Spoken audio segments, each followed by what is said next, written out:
Hello, Bulls fans. This is Matt Kritzmacher with UBBullRun.com, covering all UB sports. This is our regular Sunday. Usually it's a little earlier in the evening than tonight, but our regular Sunday podcast where we talk about all of UB's Olympic sports, the non-football, the non-men's basketball. We try to do this every Sunday through the year. Usually it's myself and John McWhinney, who was with me last week when we rebooted it, was with me in the winter and the spring. This week, because I was a little delayed coming back from Philadelphia, watching the women's soccer games. I've lost him for the week and probably going to do a bit of a shortened podcast because of that. But the story of the weekend in UB athletics is that the year is underway. We're in the midst of the schedule now. It's only women's soccer. They played 2 games this weekend.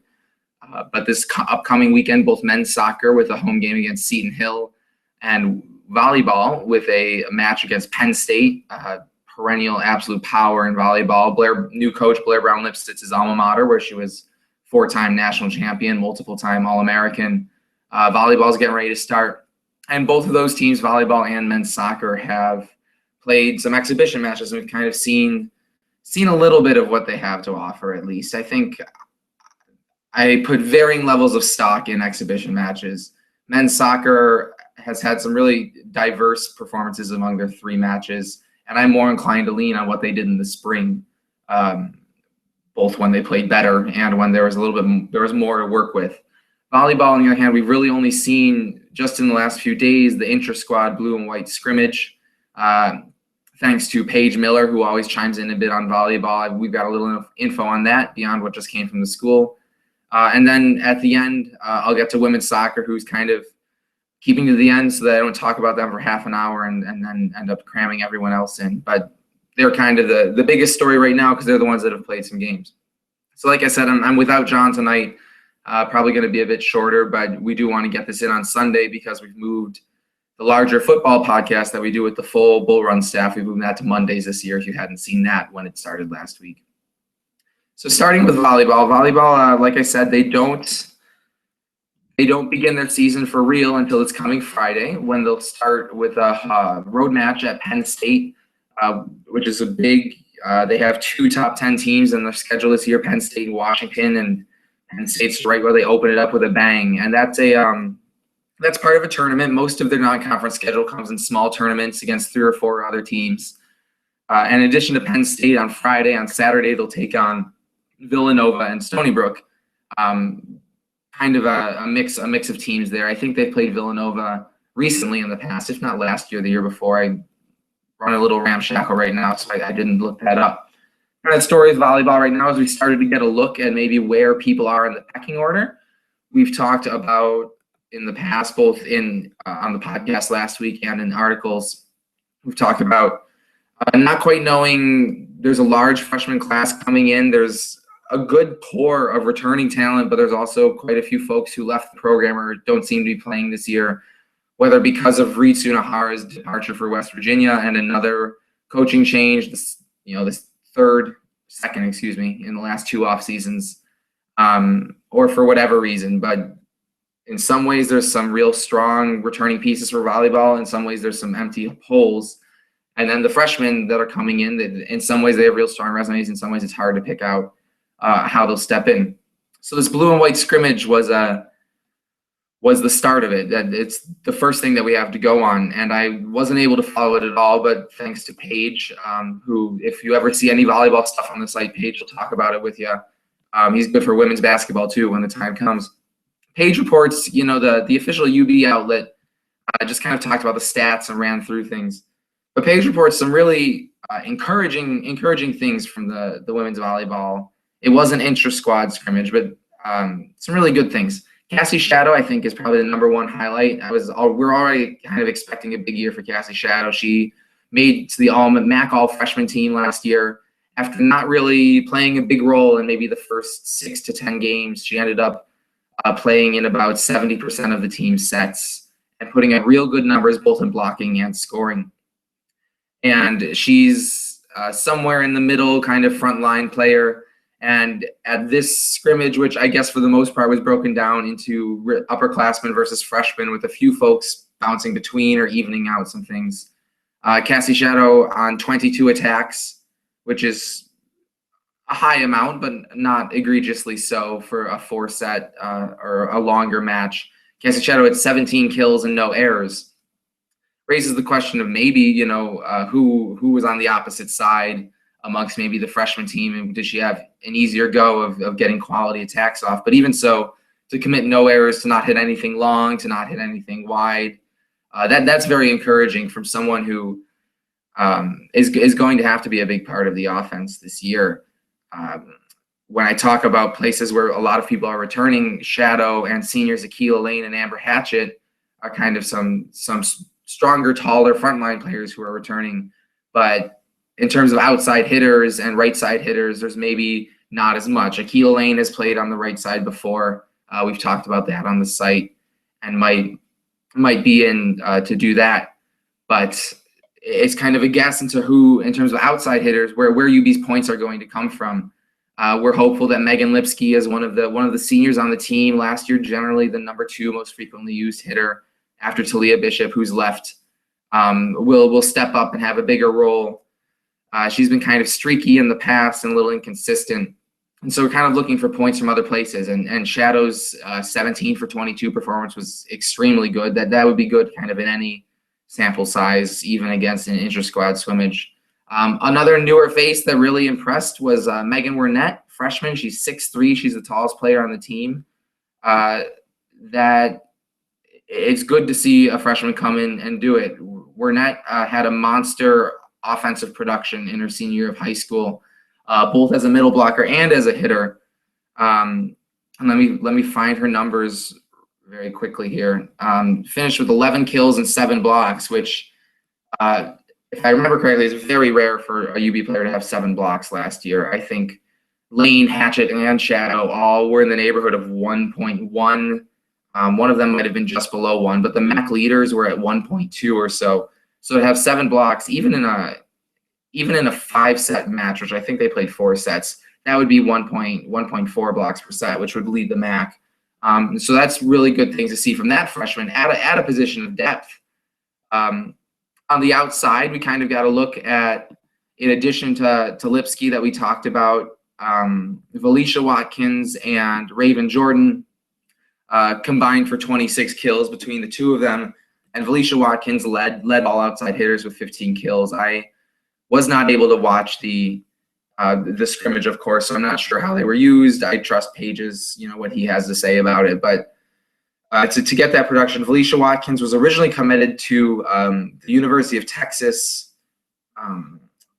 Rio Grande Valley, which has now merged, or she was committed to someone who's merged with Rio Grande Valley, and we kind of scooped her up later in the recruiting process, and it looks like she's a freshman who could step in at a position of need where we're kind of expecting freshmen to step in. Another real good thing, not necessarily a pleasant surprise, but just nice to see, is that Nikki Bozanovsky continues to have a pretty strong performance as a libero. One of the freshman defensive specialists who Coach Brown Lipsitz has brought in, and Abby Beecher, had 16 digs as well over the course of her inter-squad scrimmage. Bozanovsky played every set of the year last year as a true freshman at libero. And you would have to figure that she had the inside track on that role, but you also don't know, if the new coach brings in her players, what might come of it. And so it's encouraging to see that Bozanovsky, to hear from Paige, I should say, that Bozanovsky had a strong showing. Really, the absolute highlight of, and really for me, is with the volleyball team this year, is another freshman, Madison Clark, who's a Western New York native, played for Williamsville South, won state titles as a senior in both volleyball and softball, if I'm not mistaken. And what Paige, who has a much longer pedigree with volleyball than I do, and I learn a lot from him, has talked about, she's listed as a setter in the roster, but she is UB's second tallest player at 6'2", had experience playing in every role as a blocker and as an attacker and as a setter in high school, was kind of an all-around force for Williamsville South. And so what Clark did, and how they seem to be using her, which is something that Paige suggested a couple of weeks ago, is when she's in the back row in a traditionally more defensive receptive position, digging up opposing attacks and corralling the serves as they come in. She did play that setter role and was the setter, hitting that second touch and setting up UB's attacks. But when her spot in the rotation came around to the front row, then instead of, UB's other setters, Marissa Prinsbach is 5'11", Megan Lynn is 5'9", Madison Clark is 6'2". You've got this second tallest player on the team with attacking experience, with blocking experience. And so for the purposes of she played as an attacker and a blocker.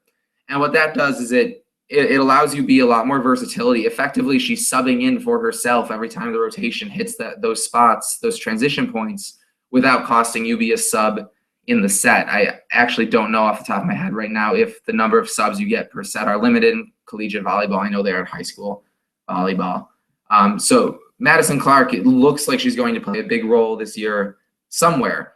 Marissa Prinsbach had a pretty productive day at setter.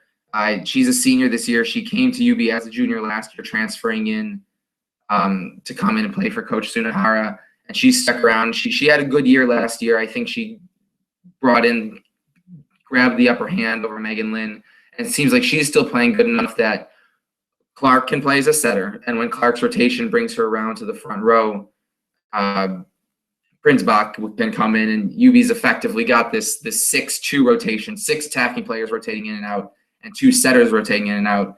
But it's a more versatile one because for half the rotation, Madison Clark is one of those 2 setters, and 1.5 setters. And for half the rotation, Madison Clark is one of those 5.5. Would be 6, but she's subbing for herself effectively setters. So there's it's a really interesting mix of new faces and returning talent there. Penn State is an absolute powerhouse. It's really reminiscent of kind of 2005, 2006, 2007 with the football team. We don't usually talk about football too much here, but when UB went and played multiple top-ranked opponents a year, there was one year where they played Boston College, was in the top 10, Auburn was in the top 10, Wisconsin was in the top 10, and that was their out-of-conference schedule. And that may not have been deliberate. Coach Brown-Lipsitz has a connection with Penn State, obviously. It's where her volleyball career reached its peak, really. But UB volleyball does have that sort of schedule. They don't have a home tournament this year. Outside of a road match against Canisius, they don't have anything in Buffalo until the MAC schedule. Their match at Niagara it must also be a road match because they don't have they're not playing at Niagara. Well, that solves that. They're basically on the road for a month and they only have 8 home matches. So even on that alone, it's a bit of a strenuous schedule. And then in their first week, they're playing at Penn State, Villanova and Stony Brook, who are less of a challenge than Penn State, and then Washington, who's a Pac-12 power, ranked top 10 right now as well. And so lots of new faces, lots of exciting things filling in for volleyball as they get started. Kind of glossed over Abby Beecher there. We talked about her last week. She was originally committed to Syracuse. She's someone to keep an eye on, whether Nikki Bozanowski holds on to the libero role or somebody else comes in and Abby Beecher plays in some other role as a defensive specialist or a server or something like that. That's all I can really say for volleyball right now in kind of this shortened, just tougher. Now with no help from John, and I shouldn't say no help from John. It's my fault that he's not on. I messed up the schedule this week. Anyway, moving on from volleyball. Men's soccer has likewise not played any regular season games, but they've played a handful of scrimmages, exhibitions where kind of try some things out. Like I said at the top of the show, I don't really have a ton of faith in what I want to draw from exhibitions, especially for men's soccer. I would rather draw from their spring season when they went 8-1-1 in 10 games. The lone loss was to the professional team, the Rochester Rhinos. And I don't remember who the lone tie was, but they went over to England and played 5 games and won them all over Easter break. They've now come in over the summer, and they've played 3 exhibition games now. They start their regular season on Friday. They've played exhibition games against Hartwick, who is a former MAC rival, moved to the Sun Belt, and last year, in their first year in the Sun Belt in 2014, won that conference. So they're a good program to build a barometer against. Their second exhibition game was against Syracuse. They're now in the ACC for all their sports. Big East soccer is pretty good too, but the ACC is kind of one of the bigger conferences for soccer. Syracuse men's soccer is ranked number 15 in the country. They've got some talent. They've got their sights set on a deep run in the national tournament and the College Cup. And our men's soccer, UB men's soccer's last exhibition was just this afternoon against the University of Rochester, a Division III squad who is really regularly ranked as a Division III team. I think last year they were ranked in the top 15. Maybe they were number 20, but they were ranked last year when UB matched up with them. And this year they were ranked number 16 in all of Division III heading into their season. UB took them on.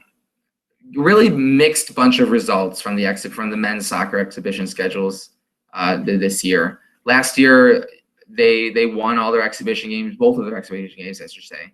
But on an individual level, you saw someone like Abdullah Al-Khalisi score a hat trick in one game, and I believe another goal against Rochester. And then he did not score again for the rest of the season. It's tough to draw from these exhibitions, both on a team level and an individual level. And like I said, really mixed results. They beat Hardwick 1-0. That's a nice barometer in a conference champion. I don't really know how the Sun Belt stacks up compared to other conferences, but Hardwick did go to the NCAA tournament last year, and UB beat them 1-0 on a goal from Russell Cicerone. When they went on the road to Syracuse and took on the Orange, like I said, Syracuse ranked number 15 in the NCAA Division I poll. UB only lost by 1 goal, didn't give up that 1 goal until the 57th minute. And it seems like while Syracuse had some chances, UB was able to play their game as well in that. We don't have a lot to go on short of tweets and kind of who was there at the time. Syracuse had some high-quality chances, but UB ended up outshooting them in the match, I think 10-7. Especially in the final 25 minutes or so, UB had a couple chances. They had one that they hit off the frame. You know, when you hit one off the frame, it's only a half foot from maybe ricocheting in. And they held on even as they were pushing for a tying goal. Usually when you push for a tying goal, especially in the wider open area like soccer, you open yourself up to counterattacks. And you see many goals scored in the last 10 minutes of soccer games just because the trailing team is taking more risky attempts at bringing into a tying goal. And so those two are both pretty encouraging. You've got the win over Hardwick, and then Syracuse, a much stronger program than Hardwick. You've got at least a 1-0 close loss there, respectable showing. We're able to play your game, outshot your opponent. Today's match against Rochester, they lost 3-1. I don't know who scored the goal. I don't know really much of anything that happened other than the score. I wish I had more. I'd be interested to see if it was a bit of an experimental lineup, if there is position battles in places. You know, when we were in preview week last week or so ago, and talking about men's soccer, there's a handful of guys you can feel really confident that they're going to start, and then there's just tons and tons of sophomores and juniors who have been with this program now for a year or two. And it's been a young team for 2 years, and it's been a young team that's been forced to put young guys on the field and get tons of time. And now all of a sudden it's a less young team. It's not a senior-laden team, but it's a team that's got some experience, and it's time to kind of show up. And we're expecting a step forward from this year. Maybe not championship caliber, but at least to show that next year when they are a senior-laden team, they can be championship caliber in 2016. That said, part of what comes with having tons of folks with experience, both in starting roles and folks who get lots of subs minutes in 2014, it seemed to be regular players. I think there's position battles all over the field. You look at people, Russell Cicerone is going to start. He's one of the 5 best players in the MAC, and that might even be selling him short. I think you could make an argument for him after Adam Najem, Akron's midfielder, Adam Najem. You can make an argument for Russell as number 2 in the MAC.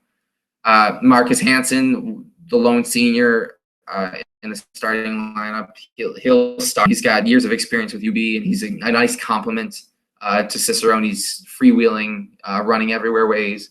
Marshall transfer Scott Doney, 6'5", really had a big impact on the offense in the spring work, especially abroad in the UK. He's going to completely change the UB offense. He offers a real big target, both on set pieces, free kicks and corner kicks, but also just on crosses within the run of play.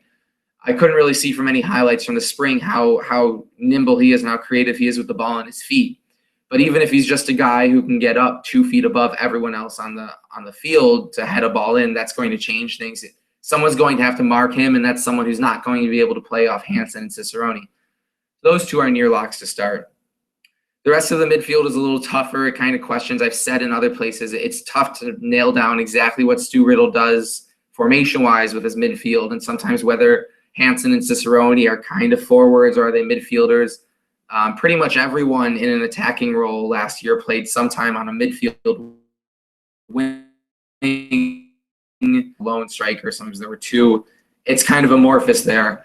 But on the back line, UB's got a lot of experience that came together. The big name on the back line is Fox Slotmaker, a sophomore only, New Zealand born. He's a center back, plays right in the middle of the defense. And he was an anchor for UB last year as a freshman, especially as the season wore on. He played for FC Buffalo this past summer, and he was an anchor for them. Next to him at the center back, David Enstrom, same story, been around for a while. I think Enstrom is a junior, and he's got 2 years of experience. On the wings, Daniel Cramarosa is a similar story. There's a little bit more of a rotation on the other side. It could be Austin Place. It could be Alec Fisher. He's not a freshman. Transfer Nick Forrester. Another transfer, there's Scott Doney up front. There's Nick Forrester on the defense. He comes after kind of a little bit of an injury-hampered season at Butler. He's another high-quality New Zealand defender. I think he could fit in well on the backline role, or he could fit in well as kind of a holding midfield and works the ball upfield. I think he could swap places with David Enstrom there. Maybe David Enstrom is a little bit better with the offensive look ahead, and Forrester can slot in next to Slotmaker and play that defensive role there. But it's kind of tough to predict things, and I bring this all up. We've talked about it before, but I bring it up to say the exhibition against Rochester, I don't know if maybe, especially the midfield, you notice I don't have much certain there.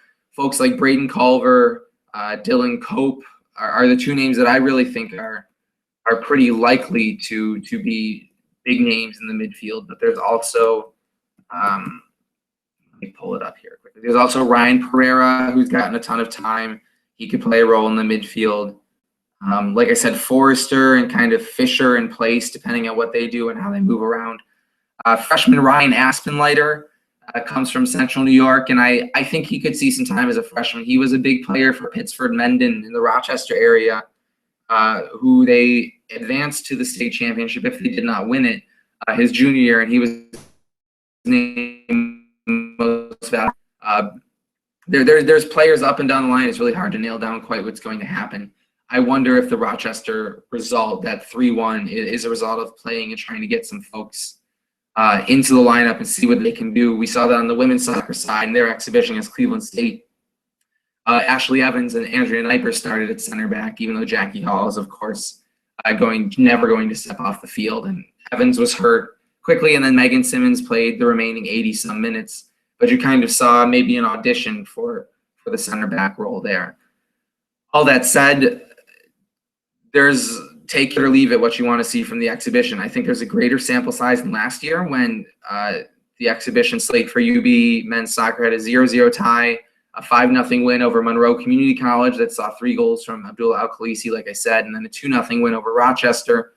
I think you've seen a little more diversity of challenge. Obviously, Syracuse presents a challenge. Hartwick was a good program last year. They're a familiar former MAC rival. Little surprising for their level. They play good soccer. They just probably bring in different athletes. And so I wonder. But I think in terms of actual results that you can use as a predictive basis, I would look more to the spring schedule where Cicerone and Doney and Hansen scored goals all over the place. Steven Stryker looked real good up front. The defense was real solid. I think UB had 3 shutouts of their 5 matches in England. It might have been 4. No, it was 3. And they start Friday. You know, I won't have too much speculation after Friday. I haven't yet dug into their weekend against Seton Hill and Belmont on Sunday. I haven't really dug into those opponents and tried to put together a preview, so I can't really offer anything on that. It's hard with so many guys on men's soccer who can play in 2 or 3 possessions. It's hard to make too much of a preview anyway until we see what comes of it on the field. But their exhibition slate is underway. It's happened. It's done. I think what we can learn from that is limited, but next time we talk on a Sunday night, there'll be 2 men's soccer games in the books. That brings us to women's soccer. Like I said, kind of the stars of the show this week, not just because they're defending MAC champions, which has made them stars of the show for the last 8 months. We've barely gone a week without talking about them somehow, even in the off season. But they've got 2 games in. They've got the regular season in. It's a really interesting weekend for women's soccer in Philadelphia. They played against St. Joe's, who they did not play last year, and against Drexel, who they tied 0-0 last year. And neither St. Joe's nor Drexel is really seen within their conference as much of – neither of them is seen as much of a force. St. Joe's finished 6th in the Atlantic 10 last year with an 11-9 record. And that 11 wins was a program record for the team. 6th in the conference, got them into the Atlantic 10 tournament, which was only the second time in 10 years they had done that.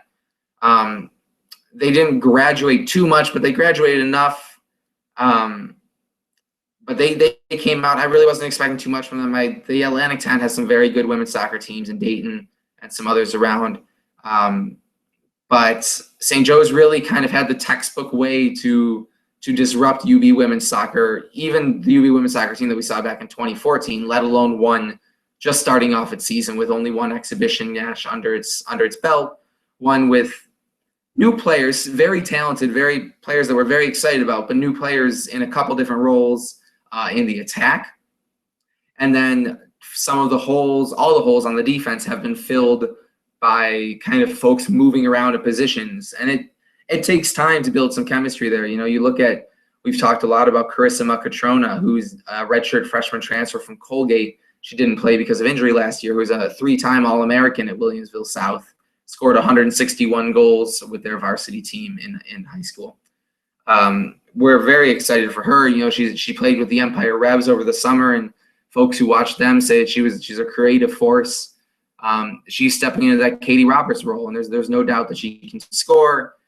Does take some time to find chemistry. Maura Petrie is a sophomore transfer from Alabama, grew up in Philly, was very highly recruited out of Philly. She's kind of stepped into the Megan Geeson role in the attacking midfielder spot. And St. Joe's came out, and really UB doesn't quite have the chemistry and the quick decision-making and the real field awareness yet, at least not on Friday. And St. Joe's really came out and punched them in the mouth and put them on their back foot, and UB had a lot of trouble responding. Last year, UB set a program record. They went 5 games in 27 minutes without giving up a goal to start the season. At first, it was a record shutout streak for a freshman, for Laura Dougal, who set multiple school records on the season last year. And then it was a record shutout streak to open the season for the program. And then it met and surpassed the total anytime part of the season shutout streak. This year, it was a little different. UB touched the ball twice, turned it over in the midfield to St. Joe's. St. Joe's basically completed 1 pass, took the ball into the attacking third, and they still do, but we don't have to face her anymore. That very tall, very fast, very intuitive freshman, Dakota Mills, who just split the left side of UB's defense, which has Andrea Kniper, who's come to the defense from a position change. She played in kind of a midfield attacking role last year.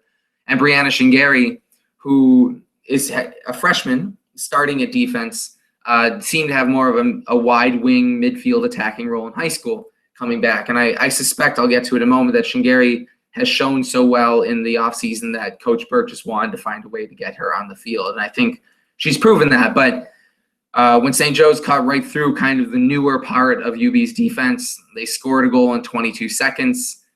On one hand, an early goal eliminates, from my fan perspective, the mystique of the shutout streak that UB had last year. And it's like, all right, we can get to business in this new season.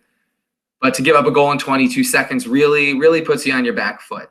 And UB very nearly answered in the 3rd minute and had a couple minutes of sustained offensive pressure against St. Joe's, and then just fell into a funk for most of the first half. And I think it was a little bit jitters to get the season started. I think it was a little bit of chemistry issues. Like I said, you look at the new players coming into the lineup, and you say they're skilled enough to have that role. We trust them. You know, I mentioned the kind of two attacking roles. Courtney Mann played a defensive midfield role last year in the center.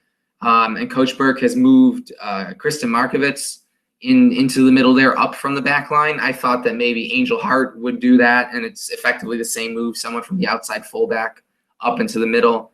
And she can play that role. You kind of see everyone's a little slower to loose balls, a little slower to complete the pass and look upfield and think 2 steps ahead. St. Joe's did to UB what UB did to MAC teams last year. They absolutely jumped on them, pressured and fought for every loose ball in the midfield, played enough of a physical game that UB couldn't find space. The physicality was a bit uneven in what was allowed to go here and there, but UB was in such a funk for the first 35 minutes or so that didn't really affect the game. Coming out of halftime against St. Joe's, UB was more relaxed. They had very nearly scored. Freshman Nicole Garretts, who saw a lot of minutes this weekend, nearly scored on a long through ball breakaway at the end of the first half, and that would have really changed the momentum of the game. That was really UB's first chance in 35, 40 minutes of a real sluggish and just kind of disjointed first half. UB came out of the second half real relaxed and looked like the team that we saw last year and the team that we know the talent is there. You've got Cassidy Kidd and Julia Benatti on the wings. They do what they do. And they were able to work the ball up and from the back line all the way through the wings and then getting the ball to forwards, Selena Carrero and Catrona. And when Alex Lambert came in and when freshman Rebecca Bramble came in, they were able to build some momentum. And they had some near misses for about 20 minutes and finally scored on a corner kick, I believe. Jackie Hall, of course, it's Jackie Hall. If it's a set piece goal, it's probably Jackie Hall. She scored 4 goals last season and all of them were on set pieces. And they scored. They seemed to have all the momentum. St. Joe's really hadn't done much in the second half. And before really you could even look up, St. Joe's once again took the ball, got it to Dakota Mills, and she scored within seconds. And that 3-1 score kind of held it. UB looked stronger in the second half, but really against St. Joe's, they looked tense and disjointed. I do think St. Joe's is a good team. I think they're better than the 7th or 6th in the Atlantic 10 that they've been predicted preseason. They returned their leading scorer and first-team All-Atlantic 10, Emily Gingrich, who scored 14 goals last year and was not really too huge a factor for St. Joe's other than being a part of that swarming midfield. I didn't see her as too much of a creative, making lots of many nice passes or dribbling around people, but she was part of this. St. Joe's just really pressured UB. And if you were to ask me how do you beat this team, it's you pressure them and you try to get them off their game, because last year you saw it and you saw it this weekend. With time, they become a stronger team. They become more confident on the ball, and they become more automatic in their decision-making and their planning ahead. Fortunately for the weekend, today's match against Drexel went a lot better. Still not perfect, still not the team that we saw last year run through the MAC. But if you remember kind of the start last year, UB struggled against St. Bonaventure, only scored 1 goal, could have had 3 or 4, had some timely saves from Laura Dougal that kept St. Bonaventure off the board. Then they beat Canisius and Niagara 2-0 with some games against Drexel and Duquesne in the middle there. And they were shutting teams out and they were getting shots on goal, but they hadn't yet found a real consistent offense. And so we have these memories of UB as this destroyer team in October and early November last year. It took them a while even last year to get there. And this Drexel game this afternoon, was a lot like it. UB played much, much better than they did against St. Joe's. It was good to see them come and still took some time getting used to. Obviously, Drexel was on the field. They weren't just going to roll over and let UB wanted to do. But UB was able to dictate their game a lot more. They were getting the ball in the space more.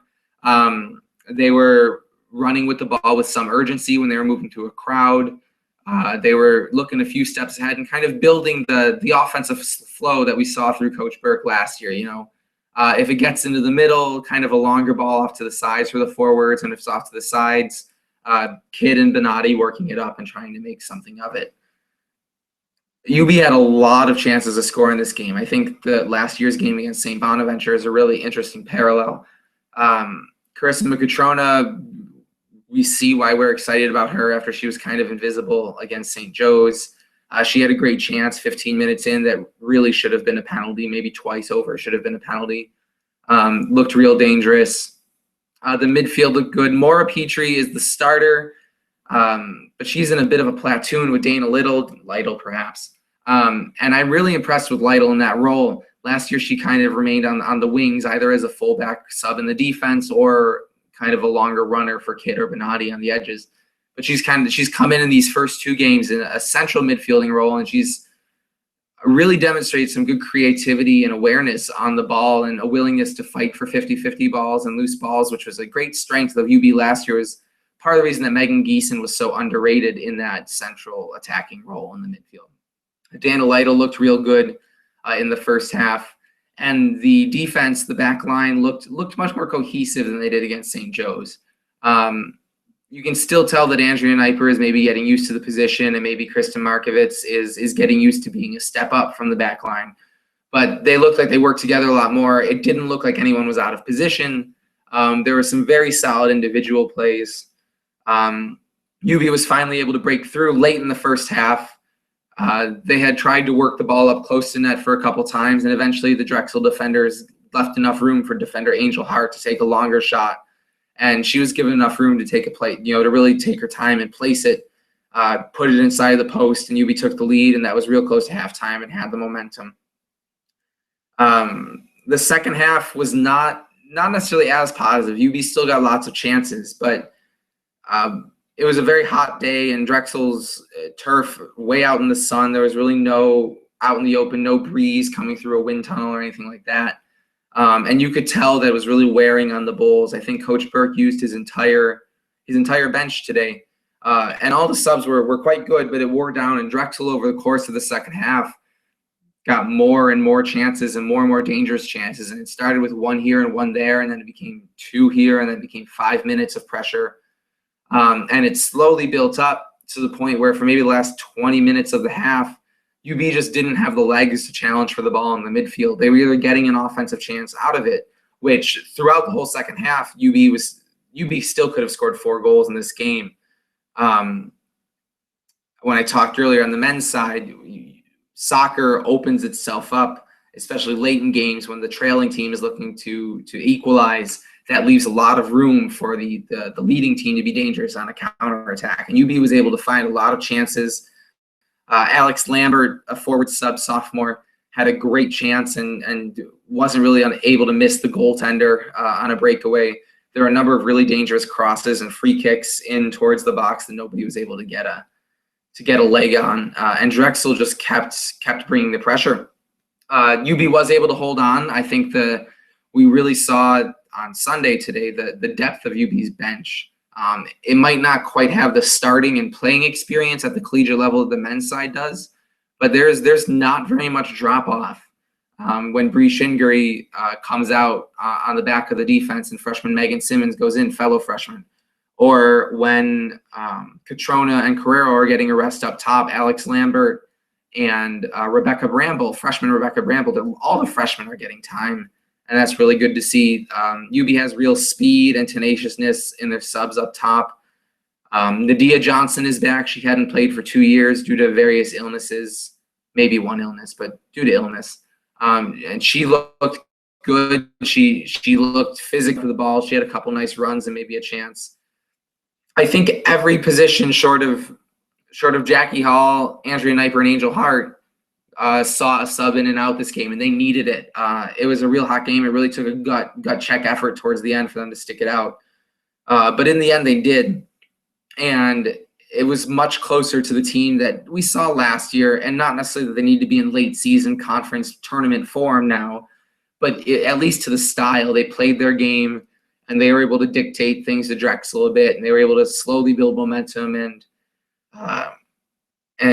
force themselves on the opponents, even if they were a little bit unlucky to score only 1 goal. I think individually there were a number of highlights. I pointed them out as I talked about it, but in both games this weekend, I've been very impressed with Bree Shingary. I said earlier, I think it seems like just for her to get a spot in the starting role, having in the defense, having played a forward role in high school, that she must have done something to impress, and you got to find a role for her. She was very positionally sound, willing to stop the ball and take on the attacker in defense today. And she made a number of key plays when Drexel was closing in. Jackie Hall, it's almost unbelievable to say, but Jackie Hall is a noticeably stronger player than last year, I think. And she was a third-team All-American last year in her first season on the defense. I think she's much more of a wide-ranging physical presence than I remember last year.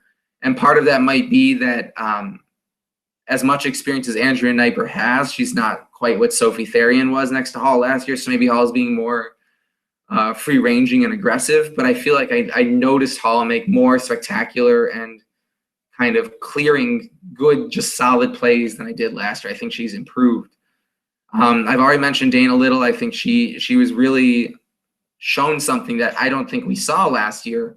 Now that she's moved into the middle and is a frequent sub, I actually think she got more minutes this weekend in the central attacking role than Moira Petrie did, the starter. Cassidy Kidd and Julia Benatti, they're going to do what they're going to do. But another freshman sub in the midfield there, Nicole Garretts, she's from Star Point. I don't think she had too much accolades coming out of high school, but she's a real hard worker and was able to get the ball in space a couple times and create some chances for UB. And I already mentioned up top, Alex Lambert got a lot of time as a sub last year. Seems to have taken a step forward in effectiveness.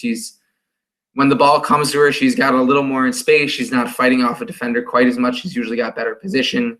She's running with a little better pace. She's moving into space. The fourth forward rotation is Rebecca Bramble, another freshman. Bramble can fly. She can fly, and she can find that empty space in the defense. Last year, one of the subs, Megan Abman, was a senior. She wasn't a particularly amazing striker. She wasn't particularly fast, but she always did such a great job of just filling into the empty space and helping the offense make the next step. Bramble has that field awareness, but she's also got some real physical gifts that I think are going to be big. She's already impressive and I think deserves more minutes than she got this weekend. And she's got time to grow and learn in the collegiate environment. She could be very, very good, and that's apparent after two games. I mentioned Megan Simmons earlier on the back line. I'm pretty excited about her just because she was pretty highly recruited. She had been on her way to Kentucky before the coaches maybe pulled back on some of their promises there, and UB was able to get her. She played for multiple national championship teams in Canada, has been playing the center back role perhaps longer than anyone else on the roster. You consider how good Jackie Hall is, and you maybe pop your eyebrows, but Jackie also only did move to that role last year. I think of UB's 6 freshmen, I think 4 of them are getting regular time right now in the first 2 games, and they've all really, really impressed the ones who have. And the other fill-ins, Ashley Evans played some really important filler time, giving folks a breather, especially today. Her size was a big deal, and her willingness to get into the rough areas was a big deal as Drexel started to put the pressure. I've kind of just run through the whole team. I didn't necessarily mean to do that, but I thought that this weekend we really saw what UB might be worst case scenario, trying to find its way into another strong season after that championship year. The worst case scenario of, sure, we've got this talent to replace the 4 graduating seniors up and down the middle of the lineup, but the chemistry isn't there, and maybe there's early season jitters, and our last memories of UB are winning the MAC championship and for small stretches going in against Penn State and managing. Penn State over time was just ridiculously good. But our last memories are 30, 40-minute stretches of domination over Miami, Ball State, and Western Michigan in the MAC championship. And now, even if everyone returned at the beginning of the season, there's going to be some downfall there. And I think St. Joe's did exactly what you need to do to beat UB, which is really pressure the ball. If that game was kind of a sign of how could this go wrong, we're excited about all this returning talent and experience, but it's hard to win a second championship. What can go wrong? That first game this weekend, that 3-1 loss, was it. If you're looking at what can this team be and can they build on the foundation they set last year, and can they, bring in these new players and still play the same style, and can they still play the same style without those glue pieces and kind of Geeson and Mann in the midfield? It was there. It was there. It was evident against Drexel. It was not full steam. the attacking game was just a little off. I think UB could have had 3 goals without too much difficulty. The defending relied a little bit more sometimes on a real strong individual tackles and plays versus just collectively strong positioning. I think even after St. Joe's, UB was sometimes a little lax to the ball, and that really became more and more apparent as they tired late in the game. But you look up and down the lineup and you see individually there's a lot to be excited about. Everyone made a good play. Everyone who saw the field, I can think of a good play for them today against Drexel, and that's a really encouraging sign. So they're 1-1. They're heading into not a pair of home games, but they'll be back in Western New York next week. They've got a game on Sunday against Canisius. I think they play Canisius Sunday at noon. And then Tuesday, the 1st, they'll go on the road to St. Bonaventure in Olean. You look at the schedule this year and you look at kind of the challenging teams, and you realize UB got a really good draw in terms of home and road last year. They played, of the other 3 teams that I consider the top tier in the MAC, Miami, Ball State, and Western Michigan, they played all 3 of those at home in the regular season. Obviously, they hosted the MAC tournaments. They played Ball State and Western Michigan home there. On the within the Big Four last year, they played Canisius and St. Bonaventure at home and Niagara on the road. Now that flips. And that could be, even if they're a very similar team, just that home momentum flip could be different this year. But that's 2 more road games that they are in Western New York. There will still be good crowd support from families and such, but the students won't get to come and support the team until Sunday the 6th, 2 weeks from now against Syracuse, which is a really interesting one to look forward. Syracuse's women's team is still in the ACC, but does not enjoy the national attention, the national ranking that the men's team does. I think that could be a really, I certainly think it's a winnable game, and I think if UB can put together a really good showing against Syracuse, it would be a sign of them coming together quicker and not just returning to what they did last year, but maybe building on those heights with 7 returning starters and some really exciting names in there. So UB's back. Women's soccer kicks off the season. Kind of an up and down weekend, certainly an up and down exhibition slate for men's soccer. I put more stock in the women's soccer ups and downs, but the Bulls did finish strong. They had their better stretches against St. Joe's in the second half, and the Drexel game today was a much better showing than their first game. And so the year's underway. We're seeing good things. We're seeing things that we need to work on. That's not a surprise. Football is still 2 weeks away. We'll have our football podcast tomorrow night with the whole staff. Like I said a couple times in the show, more Olympic sports get underway over this next weekend. Next week, we'll have more game recaps to talk about. We'll not only have that Canisius game from women's soccer, but we will have 2 games for men's soccer, home matches against Seton Hill and Belmont. Volleyball will have the results of the Penn State Classic, Nittany Classic it might be, that first season opening game against national power Penn State, and then a couple of matches against Villanova and Stony Brook. And we'll see how they shake out, kind of who gets the most time under the new coach, all the new faces there. We'll get to see. We'll have some insight into men's soccer. The other fall sports I don't think pick up until later in September even. Men's and women's tennis both kind of have an individual tournament kind of style in the fall. The actual team competitions are in the spring, and the conference slate is in the spring. But they'll each play a handful of tournaments over the fall. Cross country doesn't get started until the 5th, I believe. They're going to Colgate for a small meet before they host their own meet on the 12th. So we won't hear from them for 2 weeks, and then we'll start looking into who's shown up in shape and who's the front runners early. And then rowing, I don't know rowing's schedule yet. I think I do actually. They've got a couple regattas in September, October, but it's not the full fall slate that we saw this time last year. I'm not sure what's up with them. I really struggle to talk about rowing. I feel badly, but everyone gets in a boat and they race and they have a time. At least track and field and cross country have multiple people doing that. So I feel badly for rowing. But next week, it'll still just be these 3 that I talked about today. Volleyball, men's soccer, women's soccer. Hopefully there won't be any miscommunication between me and John, and we'll be back to 2 of us. John is a current student, so he'll be our eyes and ears on campus this year now that I don't live in Buffalo anymore, but we're still going to be able to do this weekly. And then in terms of, do we care about football? We do. We talk about all the other sports on this webcast, but our weekly football webcast will be tomorrow night with the whole crew, with John and I, and also Tim and Conrad. And that's a weekly thing during football season, and we do it occasionally in basketball season too. So I was expecting this to be shorter, and ended up being closer to an hour anyway.